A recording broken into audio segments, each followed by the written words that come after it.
అమ్మ బాబోయ్! YouTube open చేస్తే చాలు ఏంటండి ప్రతి ఒక్కళ్ళు ఇక దెయ్యాల స్టోరీస్ చెప్పేస్తున్నారు. అంత ఘనంగా భయపెట్టాలనుకుంటున్నారా? ఏంటక్క ఇప్పుడు నువ్వు కూడా ఏంటి ఏదైనా దెయ్య స్టోరీ చెప్తావా ఏంటి అని అడుగుతారా?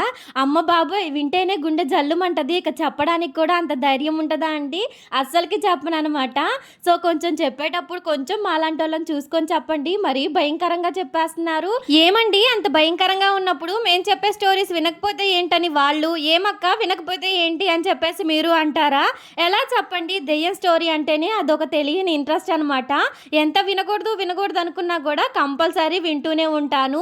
విన్న తర్వాత భయపడుతూనే ఉంటాను. అదేంటోనండి ఎవరేదైనా చెప్పారంటే అది అస్సలు మైండ్‌లో నుంచి పోదనమాట. ఇక దెయ్యం స్టోరీలయితే చెప్పనవసరం లేదు.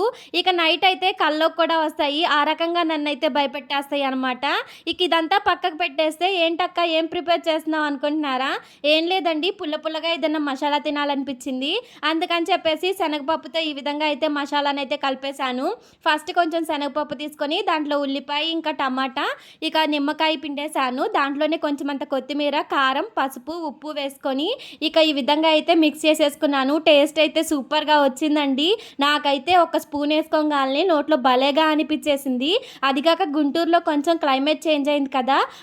ఆ క్లైమేట్‌కి ఇలాంటి మసాలాలన్నీ తినాలనిపిస్తూ ఉంటాయి కదండీ! మన ప్రకృతే మనకు ఆ విధంగా ప్రేరేపిస్తున్నప్పుడు ఇక తినకుండా ఉండలేమనమాట.